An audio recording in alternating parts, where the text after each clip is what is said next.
Yes sir. Okay, तो हमको देखना है यस सर। हाँ, हमको देखना है इंस्ट्रूमेंट।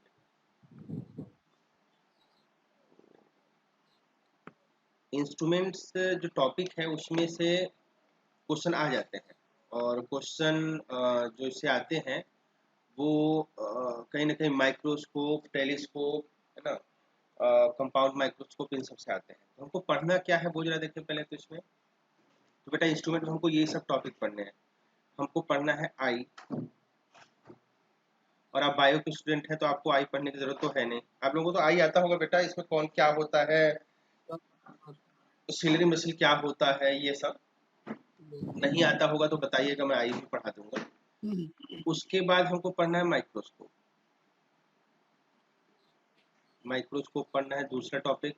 अब इस माइक्रोस्कोप में दो आएंगे, एक आएगा सिंपल माइक्रोस्कोप, सिंपल माइक्रोस्कोप, और एक इसी में आएगा कंपाउंड माइक्रोस्कोप। तो कंपाउंड माइक्रोस्कोप हो गया।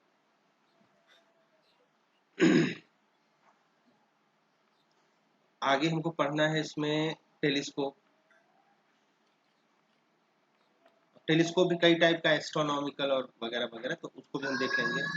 उसके बाद हमको कैमरा देखना है।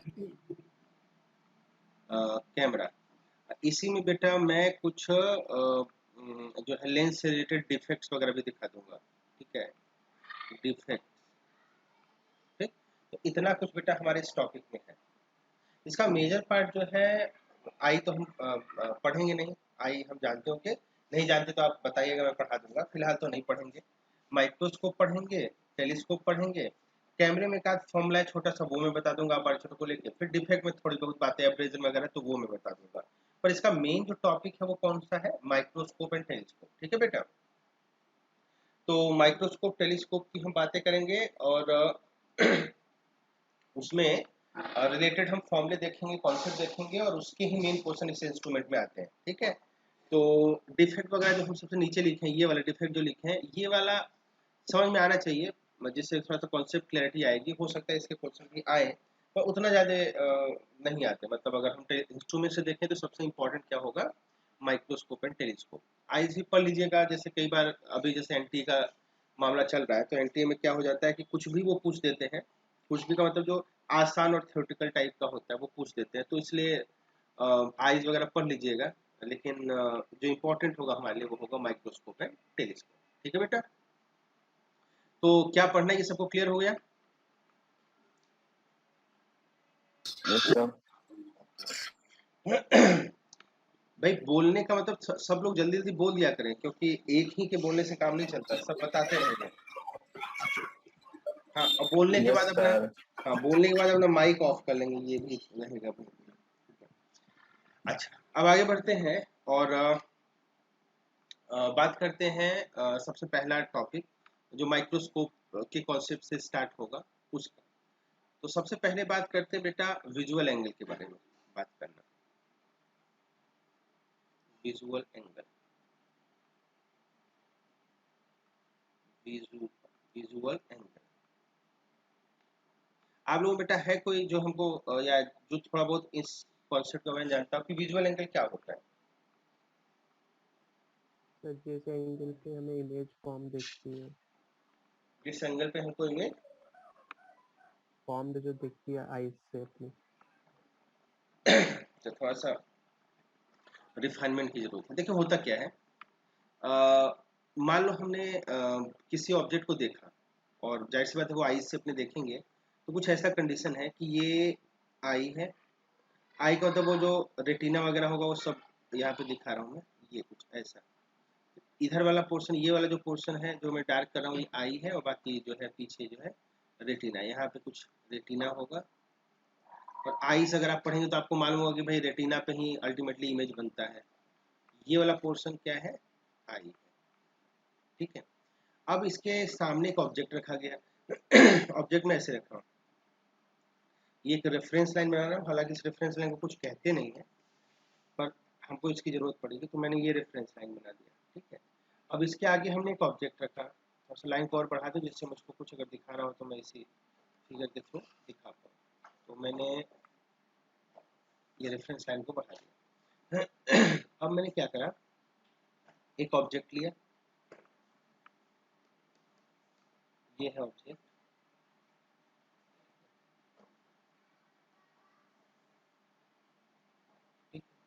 अब जाहिर सी बात है हमारी आई जो है इस ऑब्जेक्ट को देखेगी, कैसे देखेगी, तो यहाँ से जो हमारा ऑब्जेक्ट है इसका इमेज हमारी रेटिना बनेगा। देखो कैसे बनता है, एक लाइट रे जाएगा, ये यहाँ पे रिफ्लेक्शन होगा, यहाँ पे रिफ्लेक्शन होगा, लेंस है यहाँ पे ना, तो थोड़ा बहुत डेविएशन होगा, डेविएशन होकर ऐसे चला जाएगा, ऐसे, ठीक है। एक्चुअली बेटा मैंने ये जो लाइन खींची है जो हमारे ऑब्जेक्ट के हेड से आ रही है वो अनडेविएटेड है, एकदम स्ट्रेट है ना।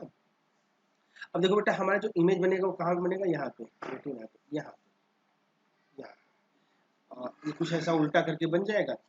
अब देखो उल्टा मतलब मैंने रेटिना को ऐसे कुछ एंगल पे बनाया है, उसको मैं देखे ना कि ये किसी एंगल पे बनेगा, बाकी रेटिना के ऊपर कैसा बनता है वो हमारा दिमाग अपने आप जो है उसको सही करके पढ़ लेता है, यानी उल्टा सा इमेज जो दिख रहा है उसको सीधा समझ लेगा और बता देगा भाई हाँ कि ऐसा कुछ इमेज बन गया, ठीक। अब बेटा ये जो एंगल होता है, ये वाला एंगल, ये वाला एंगल, इसी को हम क्या कहते हैं, विजुअल एंगल। अच्छा ये एंगल और ये एंगल सेम होगा ना, ये जो थीटा हम देख रहे हैं इसी थीटा को क्या कहते हैं, विजुअल एंगल। विजुअल एंगल क्या हुआ, तो ये वो एंगल हुआ जो हमारा ऑब्जेक्ट जो है हमारे रेटिना पे बनाता है, angle made by image on retina, retina कहें आई कहें दोनों का एक ही मतलब है, ठीक है ना। जैसे देखो ये पहला जो थीटा है, ये वाला थीटा, ये वाला, ये तो हमारी आई के ऊपर बना, तो चाहे वो रेटिना पे कहते चाहे वो आई पे कहते, क्योंकि हम आगे जब जाएंगे तो हम बार बार रेटिना थोड़ी देखेंगे, हम तो आई की बात करेंगे, ठीक है। तो बेटा सबको दिख गया कि विजुअल एंगल क्या होता है, यस सर। आप उसको ऐसे बोल सकते हैं, यस सर। ऑब्जेक्ट जो एंगल हमारे आई पे बनाता है उसी को हम कहते हैं विजुअल एंगल, या हम ये कह सकते हैं जो जो इमेज होता है वो हमारे आई पे बनाता है उसको हम कहते हैं विजुअल एंगल, ठीक है।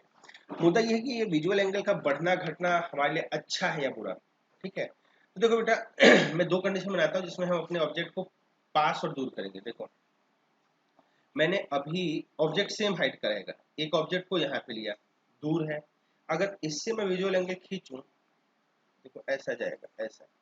बताओ बेटा अगर इस केस में कंडीशन में 1 कह दो, तो इस एंगल ऑफ विजुअल एंगल को मैं थीटा 1 कहूंगा, ये आपको दिख ही रहा होगा कि कैसा है, बड़ा है, छोटा है, कैसा है।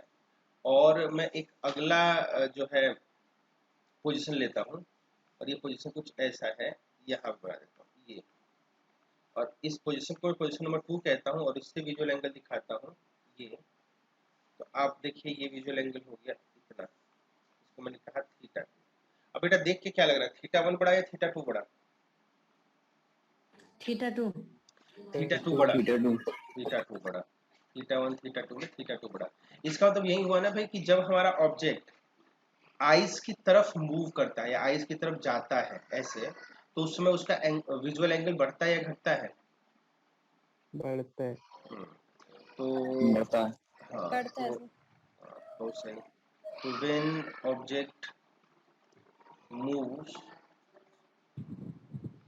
टुवर्ड्स आई, its visual angle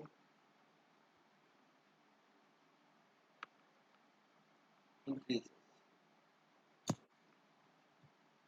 सही बेटा, सब लोग इससे सहमत है।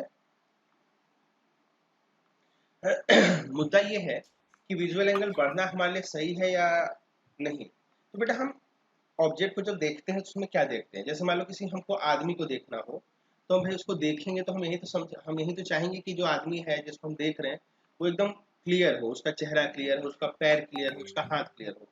अच्छा अगर हम ऐसा चाहते हैं तो ये कब हो सकता है, तो मुझको लगता है बेटा ये तभी हो सकता है जब हम उस ऑब्जेक्ट को जो कि हम देखना चाहते हैं उसका सारा पार्ट क्लियर हो, और क्लियर होने के लिए जाहिर सी बात वो हमको बड़ा दिखना चाहिए। तो आपने ध्यान दिया बेटा कि जब भी कोई ऑब्जेक्ट आपके आईज के पास रहता है तो आपको वो क्लियर दिखता है, और जब वो दूर होता है तब वो आपको क्लियर नहीं दिखता।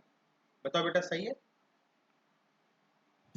Yes sir. अच्छा, जब पास होगा और जब दूर होगा, जब पास होगा जब दूर होगा, इन दोनों में डिफरेंस ये होगा कि जब पास होगा तो उसका एंगल ऑफ विजन बड़ा होगा और जब दूर होगा तो उसका बड़ा होगा, एंगल ऑफ विजन या विजुअल छोटा एंगल होगा। क्या होगा, छोटा होगा।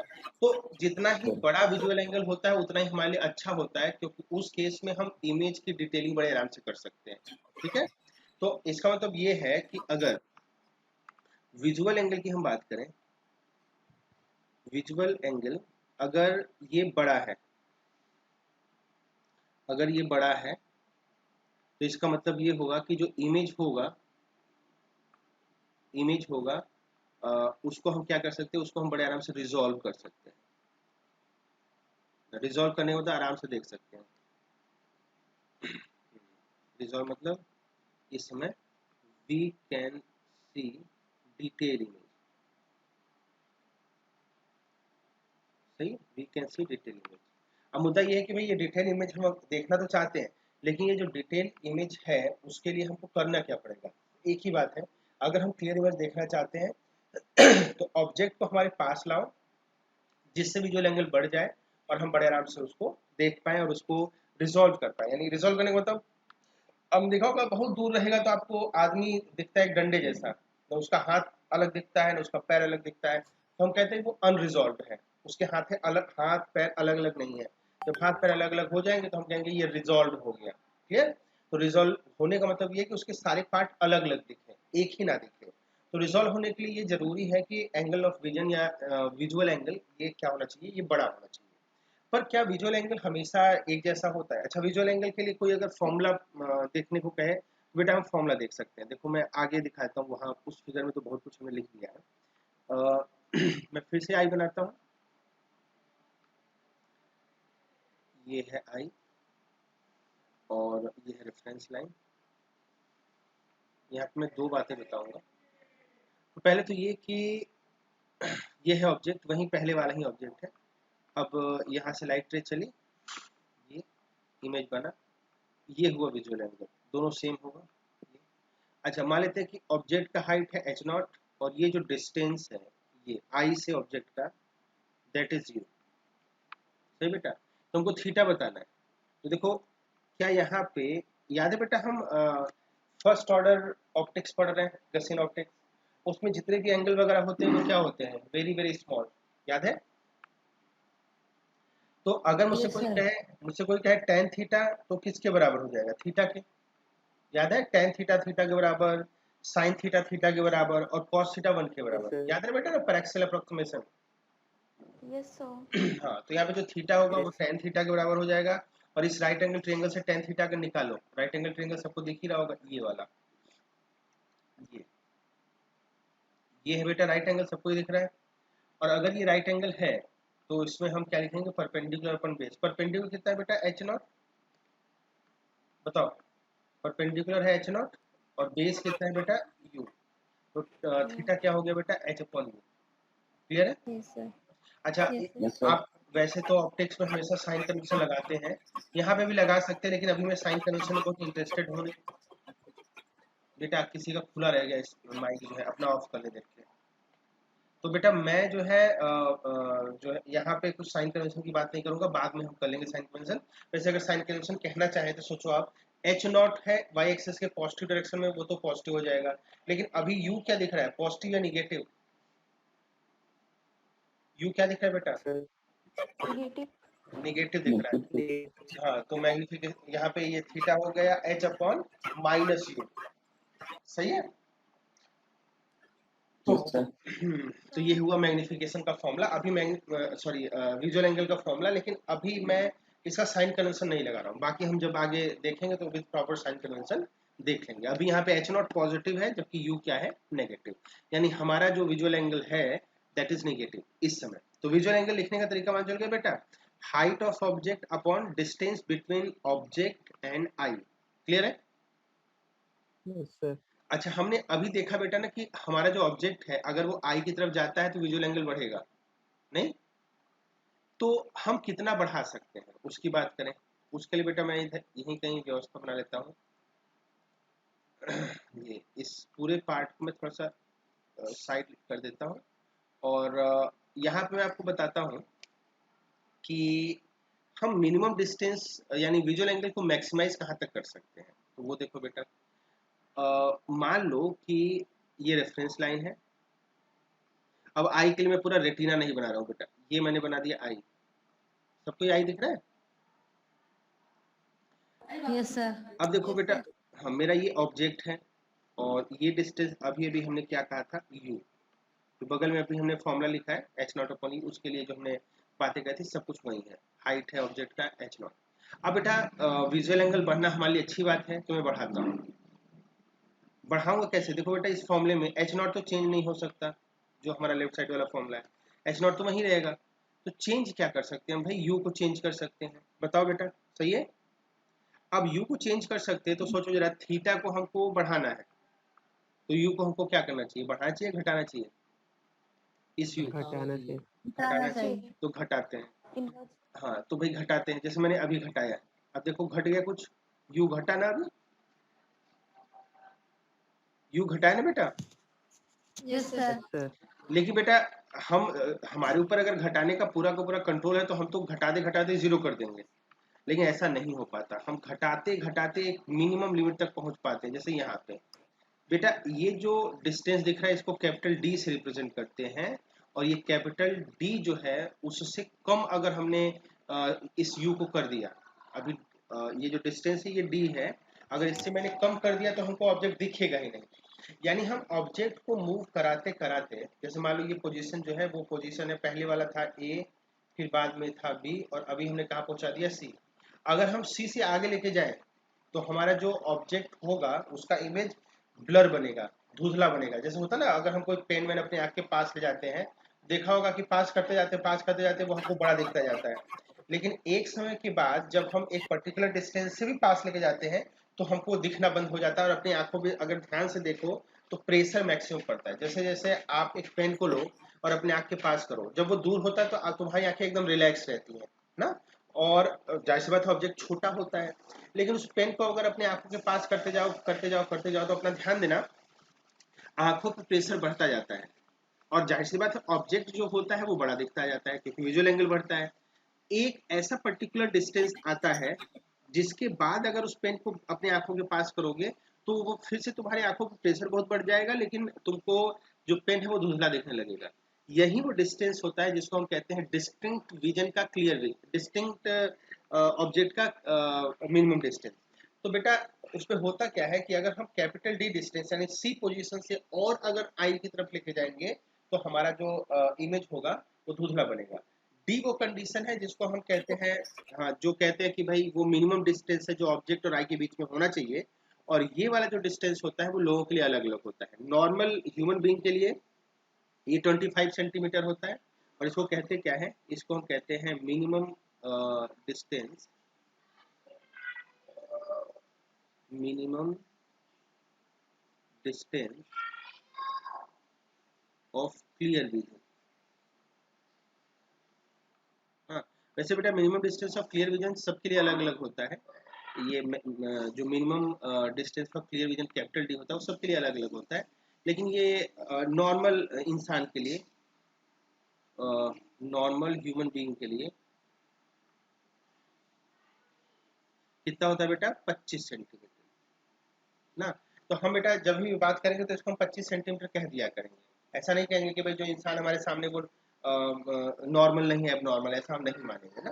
तो minimum distance of clear vision वो डिस्टेंस होता है जिसपे हम सबसे पास ऑब्जेक्ट रख के उसको क्लियर देख पाते हैं, उससे पास हम नहीं कर सकते। तो बेटा इस समय जो एंगल ऑफ विजन होगा या विजुअल एंगल होगा वो ये होगा, इसको मैं कह लेता हूँ थीटा नॉट।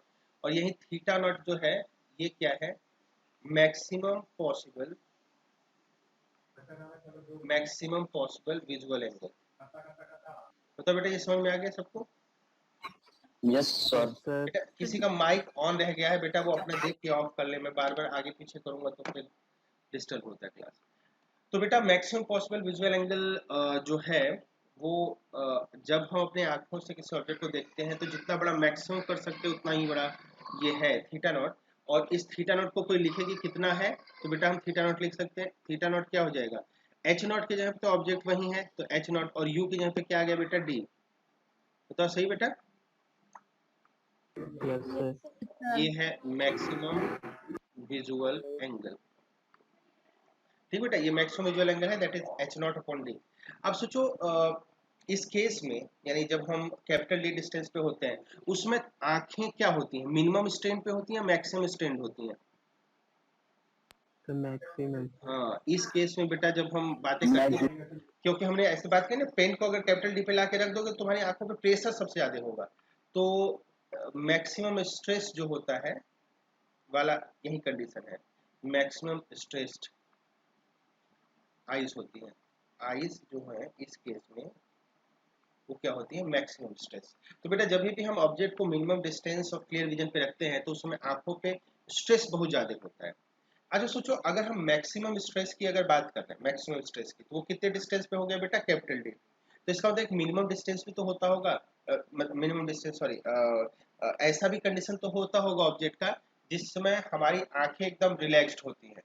अभी क्या लिखा हमने? Maximum stress. एक कंडीशन होगा मिनिमम स्ट्रेस का या हमारी आंखों के रिलैक्स्ड होने का। उस समय क्या होता है, या वो कौन सा डिस्टेंस होता है? तो बेटा उस समय देखो, जब हमारा, मैं यहाँ पे सारे उसको कंक्लूड कर देता हूँ। जब बेटा हमारा यू डी के बराबर होता है तो आई जो होती है वो क्या होती है? मैक्सिमम स्ट्रेस्ड ना। और देखा बेटा, जब भी हम ऑब्जेक्ट को अपनी आंखों से दूर लेके जाते हैं तो हमारी आंखें एकदम मतलब उनको देखने के लिए आंखों पे जो प्रेशर की बात होती है वो कम से कम होती जाती है। जो सबसे दूर का ऑब्जेक्ट होता है उसको अगर आप देखोगे एकदम प्यार से, तुम्हारी आंखों पे तुमको दर्द ही नहीं महसूस होगा, बड़े आराम से, हालांकि वो दिखेंगे नहीं साफ सुथरे, लेकिन आंखों पे प्रेशर कम से कम होगा। तो मिनिमम प्रेशर कब होता है? तो बेटा जब हमारा ऑब्जेक्ट इंफिनाइट पे चला जाता है, इक्वल टू इंफिनाइट, यानी हम अपनी ऑब्जेक्ट के और आइज के बीच में इंफिनाइट डिस्टेंस देख देते हैं, तो उसी केस में बेटा हमारी जो आइज होती है वो क्या होती है? Minimum stress. बात समझ पा रहे बेटा? ये सबको समझ में आया कि मैक्सिमम और मिनिमम स्ट्रेस का मतलब क्या है? Yes sir. मैक्सिमम स्ट्रेस का मतलब ये होता है कि यस तुम्हारी सर। आंखों की जो सिलरी मसल्स होती है ना, वो सबसे ज्यादा उसमें प्रेशर लगता है, सबसे ज्यादा उनको जो है उन पे फोर्स लगता है, सबसे ज्यादा उस पर स्ट्रेस लगता है, तुमको मेहनत करना पड़ता है। जब पास ऑब्जेक्ट लाते हो तो तुम्हारे आंखों पे जो दर्द होता है वो इसलिए होता है क्योंकि सिलरी मसल तुम्हारे फोकल लेंथ को कंट्रोल कर रही होती है और सबसे ज्यादा प्रेशराइज्ड होती है, सबसे ज्यादा टेंशनाइज्ड होती है। तो वही टेंशन वाले कंडीशन को हमने स्ट्रेस कंडीशन कहा। तो U इक्वल टू डी पे सबसे ज्यादा टेंशन आंखों पे होता है और U इक्वल टू इंफिनाइट पे सबसे कम टेंशन होता है। ठीक है, अब बेटा मुझको ये बता दो कि यहाँ तक सबका क्लियर है? yes sir, yes sir. Visual angle क्या है, एकदम विजुअल एंगल का बढ़ना क्यों जरूरी है, उससे होता क्या है, विजुअल एंगल का फॉर्मूला क्या हो सकता है, और मिनिमम डिस्टेंस का मतलब क्या है क्लियर विजन का, मिनिमम डिस्टेंस पे मैक्सिमम विजुअल एंगल होता है वो कितना हो सकता है, मैक्सिमम स्ट्रेस कंडीशन क्या हो सकती है और मिनिमम स्ट्रेस कंडीशन क्या हो सकती है। ठीक है, अब बेटा सोचो कि क्या आपको नहीं लगता कि नेक्ड आई की, यानी नंगी आंखों की, यानी बिना किसी चीज का यूज करे हुए, बिना किसी इंस्ट्रूमेंट का यूज करे हुए, हम जो सबसे बड़ा विजुअल एंगल क्रिएट कर सकते हैं वो कितने डिस्टेंस पे कर सकते हैं? Minimum distance of clear vision पे, यानी कैपिटल डी पे। बताओ बेटा सही है? Yes yes sir. सर। लेकिन yes sir, सोचो, अगर अगर किसी इंसान को कोई भी ऑब्जेक्ट कैपिटल डी पे रखने के बाद भी वो ऑब्जेक्ट उतना बड़ा नहीं दिखा जितना वो चाहता था, या उसकी डिटेलिंग उतनी क्लियर नहीं हुई जितना कि उसको चाहिए था, तो अब वो क्या करेगा? पर तरीका एक ही है। तरीका क्या है कि हमको अगर विजुअल एंगल बढ़ा देना हो, यानी विजुअल एंगल अगर हम बढ़ा पाए तो हमको रिजॉल्व जो है इमेज दिखने लगेगा। तो हम चाहेंगे क्या कि विजुअल एंगल बढ़ जाए, लेकिन भाई विजुअल एंगल के बढ़ने का एक लिमिट है कि हम नेक्ड आई से, नंगी आंखों से विजुअल एंगल को मैक्सिमम थीटा नॉट कर सकते हैं, that is H not upon D. लेकिन अगर हम इससे और बढ़ा पाते तो हमको हमारा इमेज और क्लियर दिखता या नहीं दिखता बेटा? और क्लियर दिखता। अगर हम अपना एंगल ऑफ विजन या विजुअल एंगल थीटा नॉट से भी बढ़ा देते तो हमको और अच्छा दिखने लगता, लेकिन उसके लिए ये जरूरी है कि हमारा जो ऑब्जेक्ट है, हमारी आईज, उसके लिए ये जरूरी है कि हमारा ऑब्जेक्ट कैपिटल डी डिस्टेंस से भी पास आ जाए। पर ये तो हो ही नहीं सकता, क्योंकि कैपिटल डी से अगर ऑब्जेक्ट हमारा पास आया तो हमको वो ऑब्जेक्ट ब्लर दिखेगा, हम उसको देख नहीं पाएंगे। तो बेटा यहीं पे जरूरत पड़ती है ऑप्टिकल इंस्ट्रूमेंट्स की। सोचो ऑप्टिकल इंस्ट्रूमेंट क्या करेगा। हम अपनी नंगी आंखों से थीटा नॉट तो देख ही सकते हैं, अपनी आंखों से थीटा नॉट तो देख ही सकते हैं। अब हम क्या करेंगे कि हम ऑप्टिकल इंस्ट्रूमेंट का यूज करेंगे, जो क्या करेगा,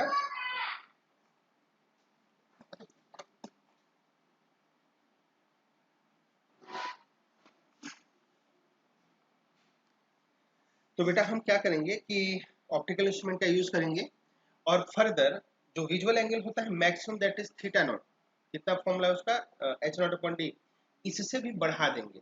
तो हम ऑप्टिकल इंस्ट्रूमेंट का यूज क्यों करते हैं, हम ऑप्टिकल इंस्ट्रूमेंट का यूज, ये विजुअल एंगल तो एक टेक्निकल टर्म हो गया, आपने देखा है जैसे मैग्नीफाइंग ग्लास होता है, वो भी हमको पढ़ना होगा, उसको सिंपल माइक्रोस्कोप कहेंगे। तो आपने जब मैग्नीफाइंग ग्लास का यूज करा होगा या देखा होगा, तो जब भी मैग्नीफाइंग ग्लास लगाते हैं तो देखा होगा वो डिटेक्टिव्स वगैरह अक्सर फिल्मों में लिए रहते हैं, तो वो क्या करते हैं, वो लेटर्स को देखते हैं तो लेटर बड़े दिखते हैं। तो हमको वो बड़ा जो दिख रहा है, तो क्या वो नंगी आंखों से नहीं देख सकता था, लेकिन नंगी आंखों से तो विजुअल एंगल छोटा ही रह जाता है, उसको और बढ़ाना चाहते हैं। और बढ़ाने का मतलब ये है कि ऑब्जेक्ट को और आंखों के पास करना चाहते हैं, जो कि नॉर्मली पॉसिबल नहीं है, और उसके लिए हम इंस्ट्रूमेंट का यूज करने लगते हैं। जब मैं इंस्ट्रूमेंट का यूज करता हूँ तो मैं अपने ऑब्जेक्ट को और पास कर सकता हूँ, डी जो डिस्टेंस था मिनिमम, उससे भी पास कर सकता हूँ, और अगर उससे पास करा तो विजुअल एंगल बढ़ जाएगा, और विजुअल एंगल बढ़ गया तो हमको डिटेलिंग इमेज की दिखने लगेगी। तो ऑप्टिकल इंस्ट्रूमेंट क्या करता है, ऑप्टिकल इंस्ट्रूमेंट सिंपल से ये करता है कि जो मैक्सिमम विजुअल एंगल नेक्ड आई से होता है, उससे भी बड़ा विजुअल एंगल हमको प्रोवाइड कर देता है। बातें समझ पा रही बेटा? Yes sir.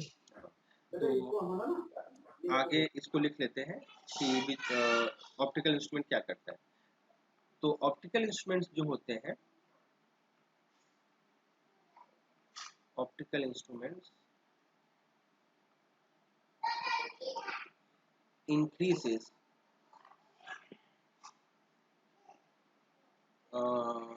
the maximum visual angle of naked eyes ना। तो अगर मान लो कि थीटा जो है ये है visual angle without with instrument, और थीटा नॉट है maximum visual angle with necked आई।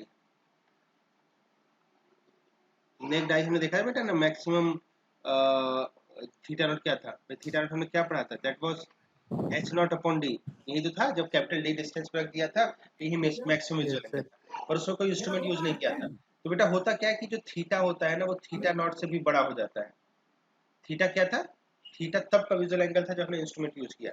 अब सोचो अगर हम थीटा नॉट की बात करें तो हम मैक्सिमम थीटा नॉट अपनी आंखों से कर सकते थे, इंस्ट्रूमेंट आया उसने थीटा नॉट से भी बड़ा करके थीटा दे दिया। अब बताओ बेटा वो जो इमेज बनेगा वो और बड़ा बनेगा, जब और बड़ा बनेगा तो हमको क्लियरली विजिबल होगा, और यही तो हम चाहते हैं। तो इंस्ट्रूमेंट क्या करता है, इंस्ट्रूमेंट सिंपल सा ये काम करता है कि जो विजुअल एंगल होता है उससे भी बड़ा विजुअल एंगल हमको दे पाता है। हम विजुअल एंगल को थीटा नॉट से बढ़ा नहीं सकते थे नंगी आंखों से, लेकिन अगर इंस्ट्रूमेंट यूज करेंगे तो थीटा नॉट से भी विजुअल एंगल को बढ़ा देंगे, और इस तरीके से हमको जो ऑब्जेक्ट का इमेज बनेगा वो ज्यादा क्लियर होगा। क्लियर हुआ बेटा? Yes sir.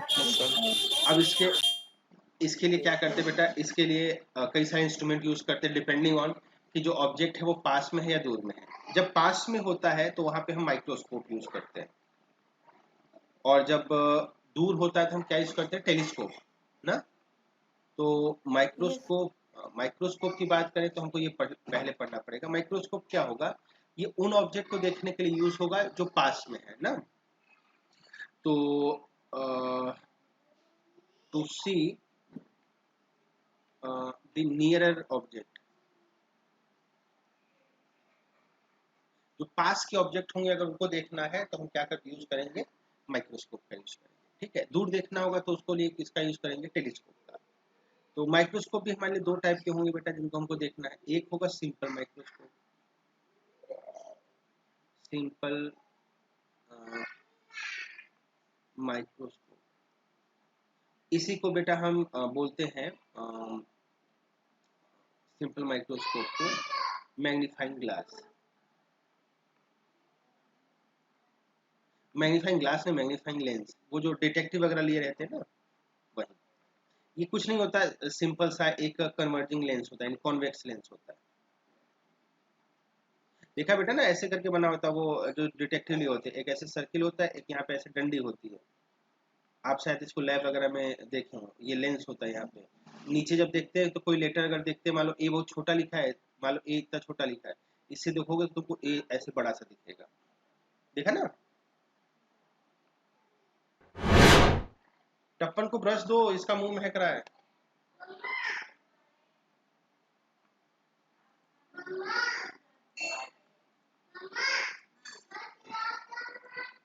हाँ बेटा, आवाज आ रही सबको अब? जी सर आ रही है। हाँ, वो कहीं बीच में कट, हाँ कहीं बीच में कनेक्शन हमारा कट गया था और हम आउट ऑफ कनेक्शन हो गए थे, पता नहीं कहाँ तक थे। अब ये बताइए कि कहाँ तक थे आप लोग? आपने ये सिंपल माइक्रोस्कोप होता है वो देख लिया था? No, sir. अच्छा देखो, माइक्रोस्कोप क्या होता है ये तो शायद देख लिया होगा। माइक्रोस्कोप वो डिवाइस है जो क्या करने के लिए यूज होता है, जो जाहिर सी बात है विजुअल एंगल को बढ़ाने के लिए यूज होता है। लेकिन कैसे ऑब्जेक्ट के लिए? दूर वाले ऑब्जेक्ट के लिए या पास वाले ऑब्जेक्ट के लिए? तो मैंने लिख दिया है कि ये पास वाले ऑब्जेक्ट को बड़ा करने के लिए यूज होता है। तो मैंने लिखा है माइक्रोस्कोप क्या है, टू माइक्रोस्कोप एक जाहिर सी बात है डिवाइस है, क्या करने के लिए? To see the nearer object, nearer मतलब पास के ऑब्जेक्ट को देखने के लिए, ठीक है। अगर दूर के ऑब्जेक्ट को देखना होगा तो उसके लिए हमको क्या करना पड़ेगा? उसके लिए हमको टेलीस्कोप का यूज करना पड़ेगा। तो माइक्रोस्कोप एक ऐसा डिवाइस है जो पास के ऑब्जेक्ट को देखने के लिए यूज होता है। ये दो टाइप का होता है, जिसमें पहला टाइप मैंने लिखा सिंपल माइक्रोस्कोप, इसको मैग्नीफाइंग ग्लास भी बोलते हैं बेटा, इसका एक और नाम है मैग्नीफाइंग ग्लास। और देखो ये बगल में मैंने मैग्नीफाइंग ग्लास बनाया हुआ है, ये देखो ये मैग्नीफाइंग ग्लास बनाया हुआ है। मैग्नीफाइंग ग्लास तो देखा होगा बेटा ना, या तो लैब में देखा होगा या कहीं फिल्मों में देखा होगा। तो बेटा क्या होता है कि मैग्नीफाइंग ग्लास में, जैसे मान लो ए लेटर बहुत छोटा है, चुप चुप चुप, मैग्नीफाइंग ग्लास में अगर मान लो लेटर ए बहुत छोटा है, तो उसको अगर हम मैग्नीफाइंग ग्लास से देखेंगे तो क्या होगा, वो बहुत बड़ा दिखने लगेगा। क्लियर है बेटा? Yes sir. अच्छा, ये कॉन्वेक्स लेंस ही होता है ये, मतलब कुछ इसमें खास नहीं होता, बस एक कॉन्वेक्स लेंस होता है, उसी को फ्रेम करके पकड़ने वाली डंडी लगा देते हैं, यही हो जाता है सिंपल माइक्रोस्कोप। अब इसमें क्या होता है, कैसे होता है, ये मैं आगे आपको अभी दिखाऊंगा। दूसरा जो माइक्रोस्कोप होता है उसको हम कहते हैं कंपाउंड माइक्रोस्कोप, कंपाउंड माइक्रोस्कोप। बेटा कंपाउंड माइक्रोस्कोप आप लोगों ने देखा है? बेटा ये सबको दिख रहा है डायग्राम? Yes sir. यस ऐसा सर। देखा होगा वो बायोलॉजी के शायद लैब में देखा होगा ना? Yes sir. यस। हाँ, और नहीं देखा होगा तो फिल्मों में तो देखा होगा, आजकल साइंटिस्ट इसी का यूज ज्यादा करके दिखा रहे हैं, ठीक है। तो ये है बेटा हमारा कंपाउंड माइक्रोस्कोप। अब जाहिर सी बात है आपको मालूम है कि सिंपल नाम लिख दिया गया सिंपल माइक्रोस्कोप के आगे, तो वो थोड़ा सा वैसे सही बताओ तो जो आपके सामने माइक्रोस्कोप दिख रहा है ये एक्चुअल में दो टाइप का हो सकता है कंपाउंड वाला, या तो ये प्लेन होगा या तो ये इलेक्ट्रॉनिक होगा। हम वैसे तो प्लेन की बात करेंगे, वैसे भी देख के इसमें कुछ वायर वगैरह तो नहीं निकला दिख रहा है, तो ये मुझको तो लग रहा है कि प्लेन ही है। लेकिन कई बार एक इलेक्ट्रॉनिक टेलीस्कोप की भी माइक्रोस्कोप की बात करते हैं, तो इलेक्ट्रॉनिक वाला जाहिर सी बात थोड़ा सा और रिजोल्यूशन पावर होता है उसमें, तो और थोड़ा सा ऑब्जेक्ट को बड़ा कर देता है। तो अभी जो आपको दिख रहा है, जो लैब में आप देखते हैं, दैट इज कंपाउंड माइक्रोस्कोप। तो कंपाउंड माइक्रोस्कोप जाहिर सी बात है सिंपल वाला सिंपल काम करता है, कंपाउंड वाला थोड़ा सा ज्यादा अच्छा काम करता है। यानी जहां एक तरफ सिंपल माइक्रोस्कोप थोड़ा बहुत मैग्निफिकेशन करता है, कंपाउंड माइक्रोस्कोप उसके रिस्पेक्ट में ज्यादा मैग्निफिकेशन करता है। अब एक एक करके हमको बेटा देखना है कि ये सिंपल माइक्रोस्कोप और कंपाउंड माइक्रोस्कोप क्या है। स्टार्ट करेंगे हम सिंपल माइक्रोस्कोप से, ठीक है। तो लिखते हैं सबसे पहला हेडिंग सिंपल माइक्रोस्कोप।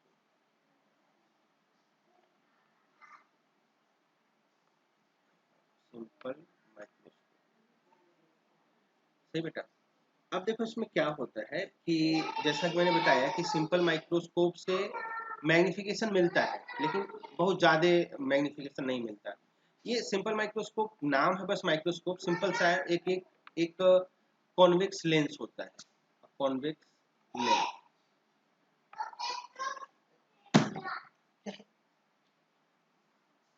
सुषमा,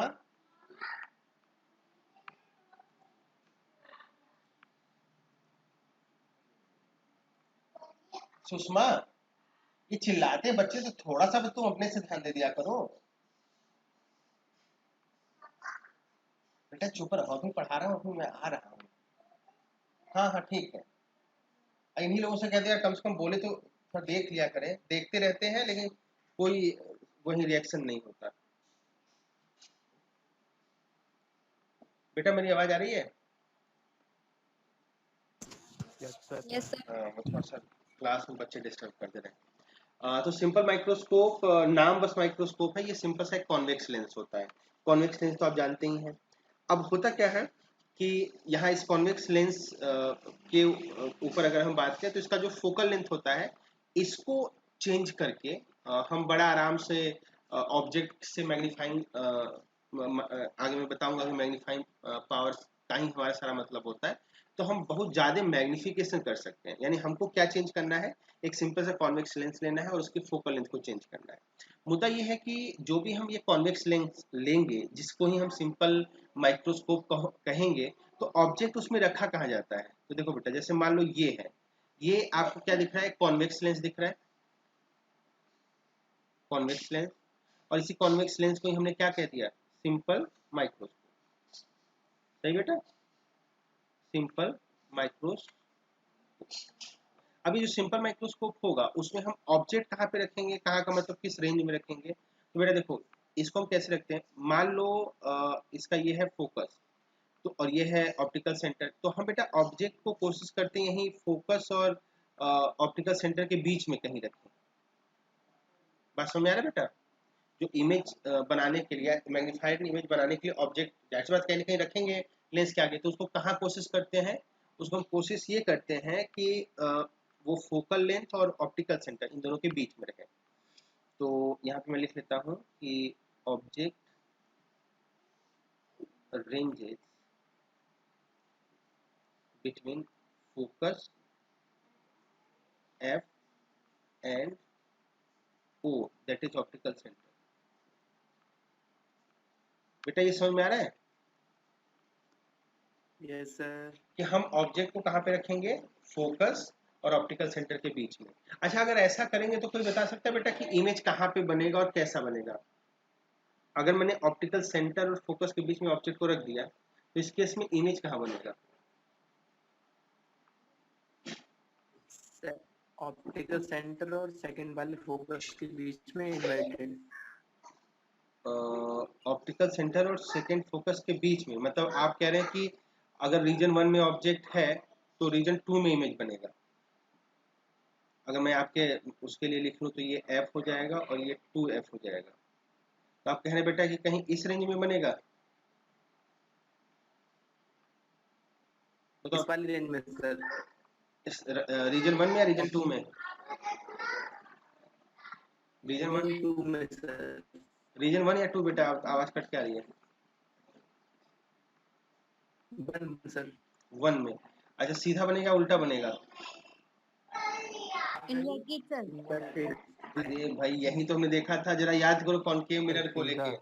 जब हम फोकस और पोल के बीच में रखते थे तो जो इमेज था वो क्या बनता था, उल्टी साइड बनता था, उसी साइड बनता था, वर्चुअल बनता था, याद है? मतलब यस सर। कॉनकेव मिरर में क्या होता था, इसमें और उसमें थोड़ा सा डिफरेंस है। इरेक्ट इरेक्ट बनता था, इलार्ज बनता था और मिरर के दूसरी साइड बनता था, याद है? और वर्चुअल बनता यस था। सर। अगर लेंस को लेके बात करें तो उसके साइड में बनेगा, अगर वर्चुअल बनना है तो रीजन 1 में बनेगा, इनलार्ज बनेगा और वर्चुअल बनेगा। तो कहीं ना कहीं पीछे बनेगा इसका इमेज, ऐसे कुछ पीछे बनेगा ऐसे, और इनलार्ज बनेगा और वर्चुअल बनेगा। अगर हम ऑब्जेक्ट को कहाँ रखें, जिस रेंज में बात करी है, एफओ के बीच में बात करेंगे तो हमारा वर्चुअल, इनलार्ज, इरेक्ट। हाँ इनलार्ज और इरेक्ट इमेज बनेगा। सही है? तो बेटा ये हमने देखा था, तो ऐसा ही बस यहाँ पे होना है। और देखो आप बड़ा बना, इसको आप रिकॉर्ड नहीं कर सकते क्योंकि वर्चुअल इमेज बनता है, तो हम इसको बस देख सकते हैं। तो इस तरीके से बेटा हमारा सिंपल माइक्रोस्कोप काम करता है। अब मैं क्या करता हूँ, सिंपल माइक्रोस्कोप का जो करस्पॉन्डिंग कैलकुलेशन है उसको दिखाने के लिए मैं कुछ डायग्राम मेरे पास पहले से हैं जिनका मैं यूज करूँगा, क्योंकि मुझको बनाना पड़ेगा वैसे। तो मैं क्या करता हूँ, इन दो का यूज कर लेता हूँ।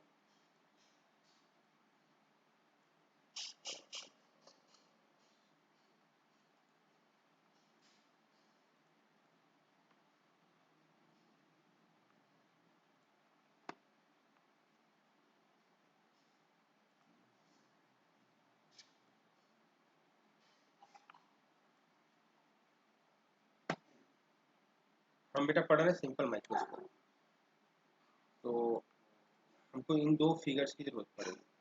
मतलब या तो मैं डायग्राम बनाऊं, तो देखो बेटा इसमें सबसे पहले आपको ध्यान देना है पहले वाले फिगर पे।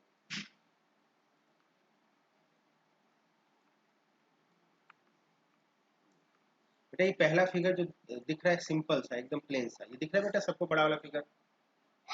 Yes sir.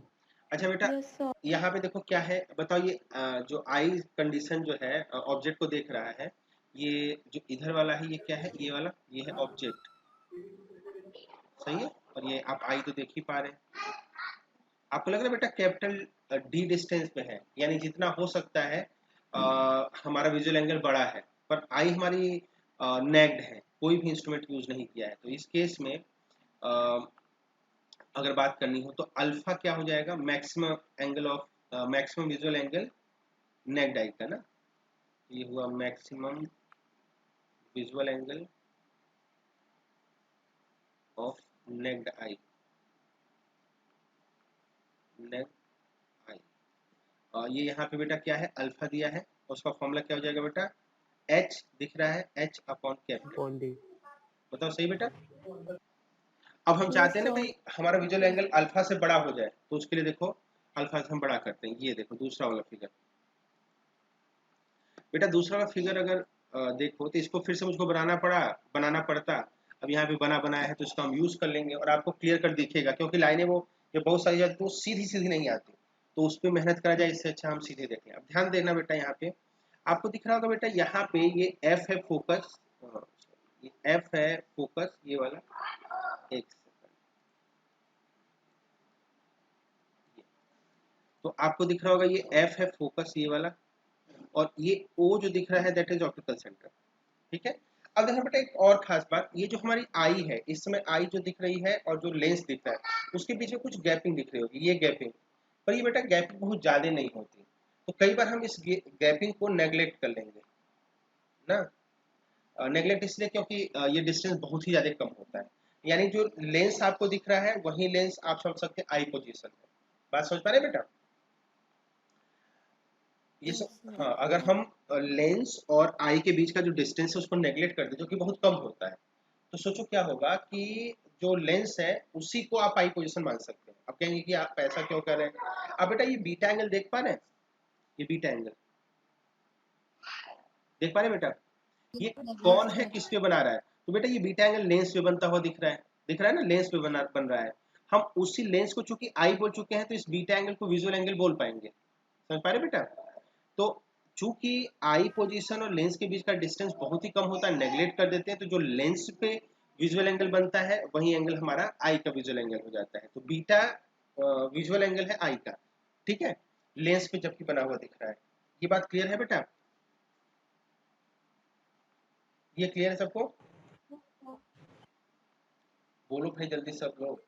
सर बीटा एक बार फिर से बताएं। नहीं बीटा भी बताया नहीं है, मैं बस ये बता रहा हूँ कि बीटा भी आपको दिख रहा है कि नहीं दूसरे फिगर में। Yes sir. दूसरे फिगर में बीटा किस एलिमेंट पे बना हुआ है, आई पे बना हुआ है या लेंस पे? लेंस पे। अच्छा, लेंस पे। अगर इसको कोई विजुअल एंगल कहे तो इसको विजुअल एंगल नहीं कहना चाहेगा, लेकिन मैंने ये बताया कि चूंकि आई और लेंस के बीच का जो डिस्टेंस है वो बहुत ही कम होता है, तो उसको नेग्लेक्ट कर दो। अगर नेग्लेक्ट कर दिए तो इसका मतलब जो लेंस है वही आई है, क्योंकि आई लेंस लेंस एकदम चिपके हुए हैं। और अगर ऐसा हुआ तो बीटा लेंस पे हुआ, या यूं कह सकते हैं कि आई पे हुआ, इसलिए बीटा को विजुअल एंगल बोलने लगेंगे, सही है। Yes sir. हाँ तो ये बस बोला। और दूसरा देखें बेटा, जो हमने पहले बात करी कि जो हमारा ऑब्जेक्ट है वो आपको एफ और सी के बीच में ही दिख रहा होगा, दिख रहा है बेटा, इसलिए उसका इमेज देखो पीछे ही बना, जिस तरफ हमारा ऑब्जेक्ट है। मतलब अगर हम रीजन 1 और 2 की बात करें तो हमारा ऑब्जेक्ट है रीजन 1 में और इमेज भी बना रीजन 1 में, तो जाहिर सी बात है वर्चुअल है, इरेक्ट आपको बड़ा बड़ा दिख भी रहा होगा, और जो है इनलार्ज भी है जैसा कि आपको दिख रहा है।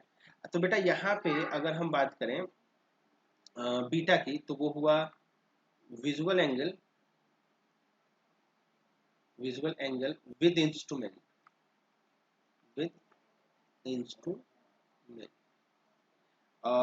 ये कितना है भाई, बीटा। अच्छा, बीटा को हम कैसे बता देंगे बेटा, जरा ध्यान से देखो। ये वाला आपको ट्रायंगल दिख रहा होगा, राइट एंगल ट्रायंगल, ये वाला दिख रहा है बेटा सबको ट्रायंगल। Yes, sir. इस ट्रायंगल में अगर मुझको बीटा लिखना होगा तो tan बीटा लिखूंगा, तो क्या हो जाएगा, परपेंडिकुलर अपॉन बेस। परपेंडिकुलर कितना दिख रहा है भाई, h के बराबर। हाँ, और ये कितना दिख रहा है, u। अब बेटा मैंने कहा था ना साइन U. कन्वेंशन की बात करेंगे। हाँ, बहुत सही, साइन कन्वेंशन की बात करते हैं, साइन कन्वेंशन की बात करते हैं। इसको मैं कहता हूँ इक्वेशन नंबर 2। इक्वेशन नंबर 1 में आओ। इक्वेशन नंबर 1 में h पॉजिटिव या निगेटिव, इक्वेशन 1 में h पॉजिटिव या निगेटिव, पॉजिटिव। देखो, प्रिंसिपल एक्सिस के अलॉन्ग जब हम बातें करते हैं तो साइन कन्वेंशन लगाते हैं। कैसे लगाते हैं कि इंसिडेंट डायरेक्शन में, इंसिडेंट डायरेक्शन में अगर कोई डिस्टेंस है तो पॉजिटिव होगा, अपोजिट है तो नेगेटिव होगा, ठीक। वाई एक्सिस पे कैसे लगाते हैं कि वाई एक्सिस में कौन वाई एक्सिस के पॉजिटिव डायरेक्शन में, नेगेटिव डायरेक्शन में। जो भी वाई एक्सिस के पॉजिटिव डायरेक्शन में होगा उसको पॉजिटिव कह देते हैं, जो नेगेटिव में होता है तो नेगेटिव कह देते हैं। एच को देखो पहले फिगर में तो वो पॉजिटिव डायरेक्शन में है, तो एच हो गया पॉजिटिव। लेकिन डी देखो इंसिडेंस डायरेक्शन की कैसे है, इंसिडेंस डायरेक्शन इसमें ऐसे है ना, इस तरह इंसिडेंस डायरेक्शन है, और डी है इंसिडेंट डायरेक्शन के उल्टे। इसका मतलब ये पॉजिटिव रहा या नेगेटिव रहा, नेगेटिव। Negative. तो डी नेगेटिव हुआ, तो इसको चाहो तो ऐसे लिख लो माइनस डी यहाँ पे, ठीक है। अच्छा, आते हैं दूसरे इक्वेशन में। अब इस दूसरे इक्वेशन में फिर से h बाई एक्सिस के पॉजिटिव डायरेक्शन में है, तो h पॉजिटिव हुआ दूसरे इक्वेशन में, लेकिन u क्या हुआ, Negative. नेगेटिव हुआ ना। ये हुआ बेटा। अब बेटा हम, Yes, sir. हाँ, अब हम क्या देखते हैं इंस्ट्रूमेंट्स में, तो बेटा इंस्ट्रूमेंट्स में हम मैग्नीफाइंग पावर देखते हैं। अब मैग्नीफाइंग पावर क्या है, मैग्नीफाइंग पावर से सिंपल से बेटा मैग्निफिकेशन है, बात समझ रहे ना। पीछे हमने मैग्निफिकेशन देखा है ना, सेम वही है, बस हम मैग्नीफाइंग पावर लिखते समय कई बार हम एंगुलर मैग्निफिकेशन लिखने लगते हैं। तो एंगुलर मैग्निफिकेशन का मतलब याद है बेटा, हमने क्या देखा था, हमने पहले देखा है कि जो height of image upon height of object होगा वो होगा मैग्निफिकेशन। लेकिन अब हम देखेंगे कि अगर एंगल को लेके बात करा जाए तो बीटा अपन अल्फा को अगर हम डिवाइड करें तो वहां पे एंगल के टर्म में हम डिवीजन कर रहे होंगे, और उस केस में हम बात करेंगे कि ये मैग्नीफाइंग पावर हो जाएगा। सिंपल से बात है, दोनों ही मैग्निफिकेशन है, ठीक है। तो लिख लेते हैं मैग्नीफाइंग पावर। तो किसी भी इंस्ट्रूमेंट के बेटा मैग्नीफाइंग पावर ही हम पढ़ते हैं, तो यहाँ पे लिखा मैग्नीफाइंग पावर। अब जाहिर सी बात है मैग्नीफाइंग पावर किसका है, तो सिंपल माइक्रोस्कोप का है। तो ये क्या होगा बेटा, ये होगा, इसका फॉर्मूला होगा visual angle with instrument, visual angle with instrument divided by maximum visual angle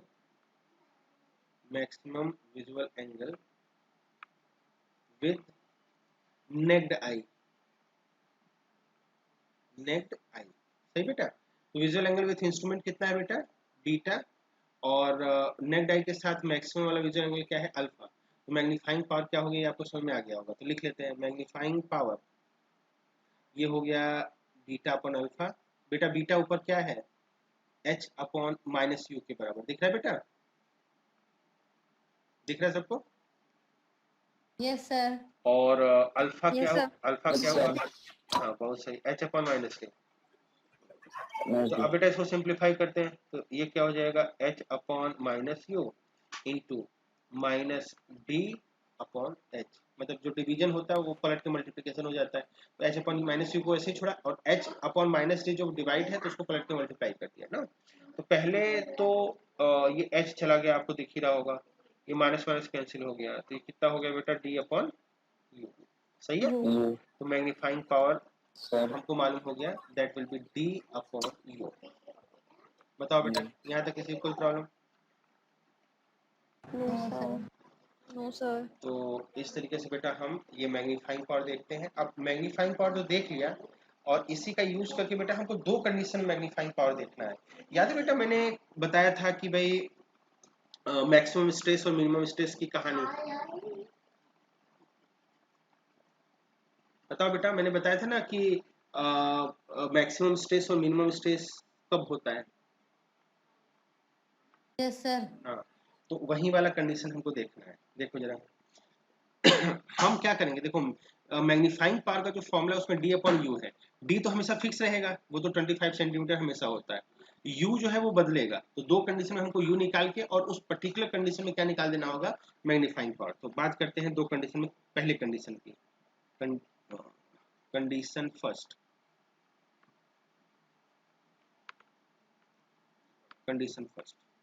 condition first में हम बात करेंगे मैक्सिमम स्ट्रेस की। सही बेटा, मैक्सिमम स्ट्रेस का मतलब क्या होगा भाई, u इक्वल टू ये होगा। बताओ भाई जरा यहाँ पे देखो, Yes, sir. u equal to D, वो तो था पहले। u इक्वल टू मतलब हम ऑब्जेक्ट को कहाँ पे रखेंगे, नहीं In, एक मिनट in एक मिनट prices. एक मिनट हमने पीछे जो कहानी पढ़ी है वो क्या पढ़ी है कि हमको उस केस में जो ऑब्जेक्ट है उसको कहाँ पे रखना पड़ेगा, डी पे। यही तो है, Deep है. याद है। Yes, sir. अब यहाँ पे मैंने equal Yes, to D sir. लिखा कि नहीं, बस बोल दिया, उसका जरा समझो बेटा। यहाँ पे क्या है, जरा इस फिगर पे आओ, ये वाला फिगर जो दूसरा वाला है। देखो पहले और दूसरे में एक अंतर है। जो पहला वाला कंडीशन है उसमें जो हमने लिया था कैपिटल डी डिस्टेंस, ये वाला जो आपको दिख रहा होगा, ये वाला ये जो ऑब्जेक्ट है और ये जो डी लिया है, यहाँ पे बेटा हमारा ऑब्जेक्ट है कैपिटल डी डिस्टेंस पे, आपको दिख रहा होगा ये मैक्सिमम स्ट्रेस की कंडीशन है। यहाँ पे u equal to capital D होगा ना। लेकिन अब यहाँ पे आप जरा देखो दूसरे फिगर में जरा ध्यान देना।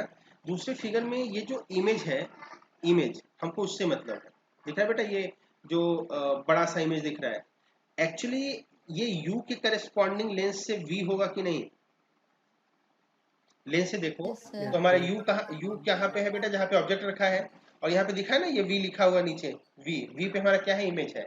अब अगर ये v जो है हमारा d हो गया, अगर v है, हमको तो भाई o को थोड़ी देखना है, हमको ऑब्जेक्ट को थोड़ी देखना है, हमको तो बड़ा इमेज, हमको क्या चाहिए, हमको ये चाहिए कि हमारे लिए ऑब्जेक्ट हमारी आंखों के और पास आ जाए, यही तो हम चाहते हैं। अगर हम ये चाहते हैं तो हमको तो देखने का मतलब है ना, हम ये थोड़ी कर पाएंगे कि सच में जो हमारा ऑब्जेक्ट है उसको डी के पास कर पाएंगे, नहीं। क्या करते हैं उसमें कि जो हमारा लेंस है, यानी हमारा जो सिंपल माइक्रोस्कोप, उस सिंपल माइक्रोस्कोप से जो उसने इमेज बनाया होगा, इमेज कितने दूर में बना होगा, v डिस्टेंस पे, अगर मैं उसी को ऑब्जेक्ट मान लूं, भाई हमारे आई को क्या लगेगा, जरा देखना, वो मैं क्यों बोल रहा हूँ, ये हमारी जो आई है इसको क्या लग रहा है, इस आई को इस ओ से तो कोई मतलब ही नहीं है ना। लेंस से जब इसके पास लाइट रे पहुंच रहा है तो इसको क्या लग रहा है कि इस आई के लिए ऑब्जेक्ट कौन है, ये है। बस बेटा समझ पा रहे हैं तुमको, ऑब्जेक्ट से जो लाइट रे आईज तक पहुंच रही है वो थ्रू द लेंस पहुंच रही है, और जब लेंस से पहुंच रही है तो लेंस तो इमेज बना देगा ना। तो जो लेंस इमेज बनाएगा वही हमारे आई के लिए क्या बन जाएगा, ऑब्जेक्ट। तो हमारे आई के लिए ऑब्जेक्ट कौन है, ये है। बताओ बेटा ये समझ में आ रहा है। Yes, sir. हाँ, अब अगर ऐसा है तो हमारे ऑब्जेक्ट के, हमारे आई के लिए यू कौन होगा, हमारे लेंस का भी, सही है। तो इसीलिए मैं लिखने से बच रहा हूं कि u इक्वल टू डी, क्योंकि हमारे i के लिए अगर मैं u कहूंगा तो तुम दूसरे फिगर में से u निकालने वाले हो, और तुम इस ये जो छोटा वाला u है उसी को कह दोगे d। तो हमारे लिए जो i है उसका जो u होगा, जो पहले फिगर में क्या दिख रहा था, कैपिटल D, वो हमारे i के लिए अब इस लेंस के साथ क्या दिखेगा, v। तो बेटा इस केस में मैक्सिमम स्ट्रेस की कहानी शायद समझ गए होंगे कि हमारे ऑब्जेक्ट के लिए जो u था अब हमारे i के लिए वो v हो गया, वो कितने के बराबर हो जाएगा बेटा, d के बराबर। D. बताओ सही है। अब सोचो Yes, sir. इसी के करस्पॉन्डिंग में अगर u निकाल लूं कि क्या होगा, तो ये जो मैग्नीफाइंग पावर है उसमें u लिख दूंगा, हमारा काम हो जाएगा। सही है। अब सोचो u आपको बताना है, v आपको मालूम है, कैसे मालूम चलेगा भाई, लेंस फॉर्मूला से। तो लिखते हैं by lens formula.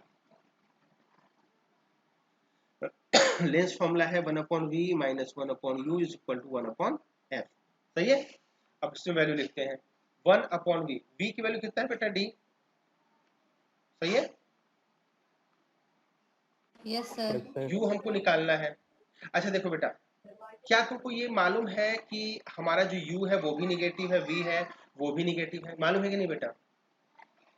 Yes, sir. तो मालूम है तो मुझको तो केवल मैग्नीट्यूड चाहिए ना, मुझको डायरेक्शन तो नहीं चाहिए। तो मैं क्या करता हूँ, जिनका डायरेक्शन मालूम है वो मैं कॉपी कर देता हूँ। देखो मालूम है मुझको कि d निगेटिव होना है तो मैं उसको प्रॉपर साइन के साथ लिखता हूँ। इससे जो मुझको आंसर मिलेगा उसमें डायरेक्शन नहीं होगा, उसमें केवल मैग्नीट्यूड होगा। क्लियर है। जो u है हमको ये भी मालूम है कि वो निगेटिव है, और जो f है वो क्या है, पॉजिटिव या निगेटिव, पॉजिटिव पॉजिटिव, पॉजिटिव, बहुत सही। तो हमने इसको लिख लिया। अब देखिए बेटा, यहाँ से आएगा 1/d with negative sign equal to 1/f minus 1/u। बताओ सही बेटा? तो 1/d क्या हो जाएगा बेटा? 1/u minus 1/f। इसको सिंप्लीफाई कर लेते हैं। सॉरी, मुझको क्या निकालना था, मैं जो निकालना है वो वही छोड़ दिया। मुझको निकालना था u, और मुझको u निकालना था, और मैं d की तरफ जाने लगा। बेटा हमको u निकालना है ना यहाँ से, तो वो तो आसान है, हमको ज्यादा लिखने नहीं पड़ेगा। 1/u, देखो बेटा, माइनस माइनस प्लस हो जाएगा, तो 1/u हो जाएगा, माइनस d हो जाएगा, प्लस d हो जाएगा, तो 1/d प्लस 1/f ये हो जाएगा बेटा। यस सर अब इस वैल्यू को हम ले जाते हैं मैग्नीफाइंग पावर में। देखो बेटा, मैग्नीफाइंग पावर में क्या है? 1/u इंटू डी है, दिख रहा है? 1/u into D. Yes sir. तो मैं 1/u को इन्वर्स नहीं करूंगा, इसी पे d से मल्टीप्लाई कर दूंगा। तो यहाँ पे बेटा मैग्नीफाइंग पावर क्या हुआ? मैग्नीफाइंग पावर होता है d इंटू 1/u। 1/u कितना है, दिख ही रहा है, that is 1 plus d plus 1/f ना, इंटू कैपिटल D, दिख रहा है? इसी को सिंप्लीफाई कर लेंगे तो क्या हो जाएगा? 1 प्लस d/f।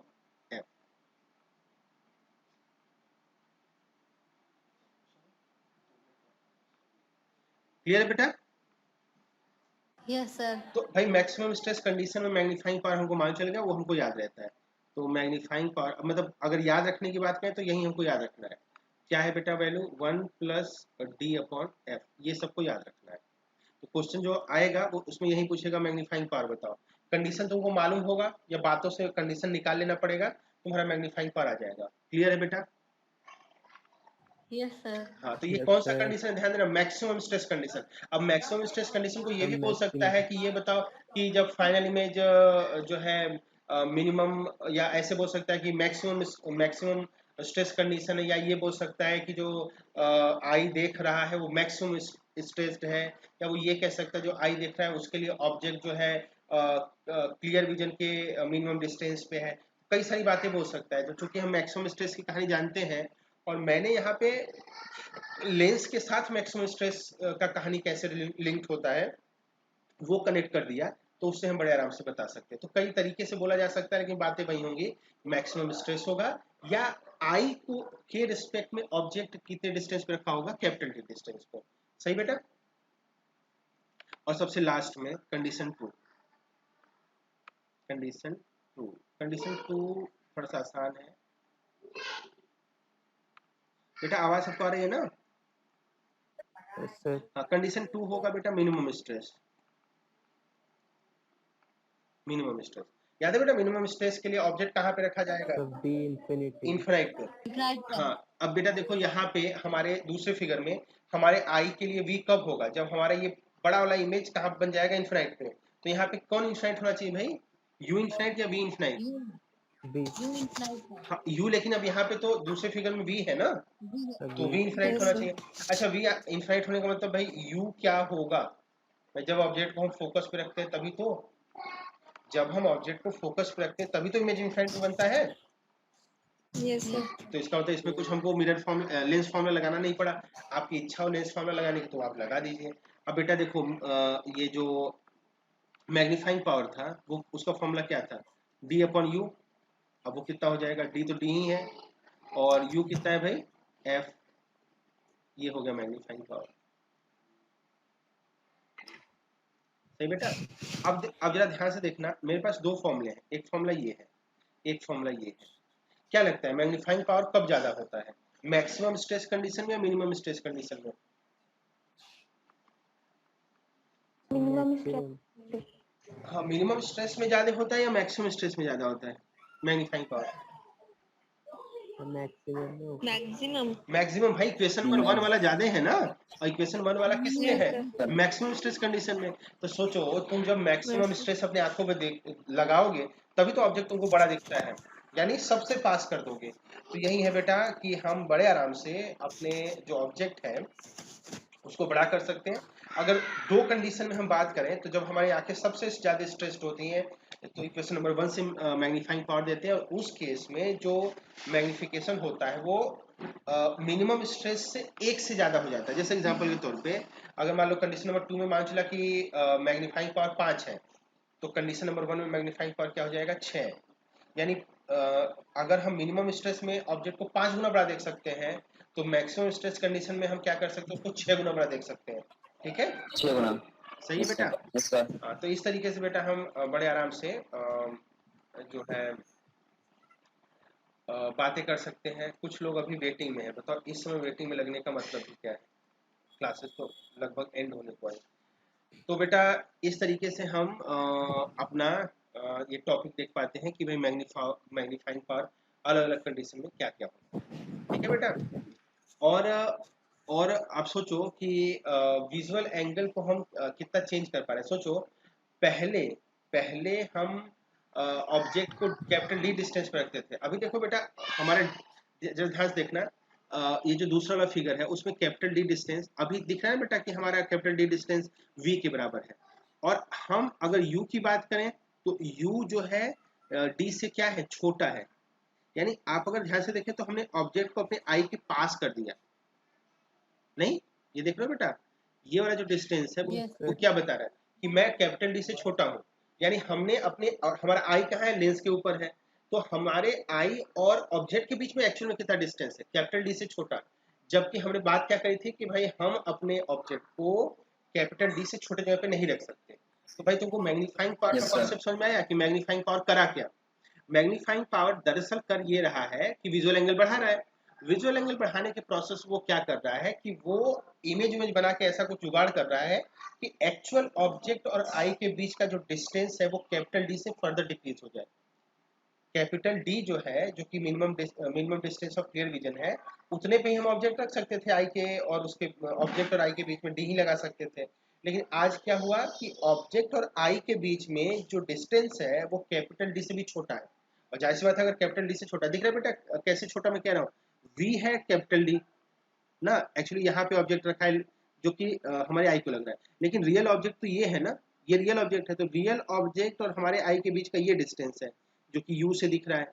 अब u और v में कौन बड़ा है, v बड़ा है। तो अब सोचो, और v है कितना, d के बराबर। तो सोचो u हमारा क्या हुआ, कैपिटल डी से छोटा, और u वही डिस्टेंस है जो ऑब्जेक्ट और आई के बीच में। इसका मतलब यही हुआ कि ऑब्जेक्ट और आई के बीच में कैपिटल डी डिस्टेंस से भी छोटा डिस्टेंस हो गया, और इस तरीके से मैग्निफिकेशन बढ़ गया। ठीक है बेटा, क्लियर है? Yes sir. हाँ बेटा, तो आज Yes, का sir. हाँ आज का हम बेटा क्लास यहीं पे ओवर कर देते हैं, क्योंकि अगला वाला जब मैं पढ़ाऊंगा तो वो बीच में रुक नहीं सकता, तो उसके लिए पूरा एक साथ पढ़ना पड़ेगा। तो आगे हम क्या पढ़ेंगे, तो आगे हमको पढ़ना है कंपाउंड माइक्रोस्कोप और एस्ट्रोनॉमिकल टेलीस्कोप। आई थिंक कि कल ये पूरा टॉपिक ही हो जाएगा, तो कल वाली क्लास में जब आप मिलेंगे तो हम यहाँ पे बात करेंगे। और बेटा कोई क्वेश्चन वगैरह होगा तो आप भेजते रहिएगा क्लास शुरू होने से पहले या क्लास के दौरान। अब क्लास के दौरान क्या होता है ना, उसको कॉपी करना पड़ जाता है, तो इससे पहले कि क्लास शुरू हो आप भेज दिया करिए क्वेश्चन, तो मैं उसको उसी समय डिस्कस कर दूंगा। तो क्वेश्चन होना जरूरी है। और दूसरी बात, मैंने सारे ऑलमोस्ट वीडियो जो है अपलोड कर दिए हैं, आज वाला वीडियो अपलोड कर दूंगा। और बेटा सबको ये जो क्या कहते हैं सिल्वर लेंस का कॉन्सेप्ट है, सबको समझ में आ गया है? Yes sir. हाँ तो बेटा Yes, sir. हाँ, सिल्वर लेंस का मैंने क्वेश्चन कराया था, और पहले वाला जो वो था उसमें भी मैंने क्वेश्चन कराया था। तो उस वाले क्वेश्चन को भी आप कल के टॉपिक को पढ़ने के बाद जो है सॉल्व कर सकते हैं ना। तो आप इसको ऐसे सॉल्व करिए। अब क्वेश्चन भी पूछते रहिए, क्वेश्चन जरूरी है, बिना क्वेश्चन के कैसे हो पाएगा। ठीक है बेटा, तो आज मैं इसका जो है पीडीएफ भेज दूंगा आपको, और फिर कल की क्लास में मिलेंगे तो कंपाउंड माइक्रोस्कोप और एस्ट्रोनॉमिकल माइक्रोस्कोप, एस्ट्रोनॉमिकल टेलीस्कोप देखेंगे। ठीक है बेटा, ठीक है? ठीक है। ठीक है बेटा, तो अब आपकी शायद जो भी आप शेड्यूल क्लास होगी वो आगे। ठीक है, तो आज के लिए इतना ही, फिर बेटा मिलते हैं।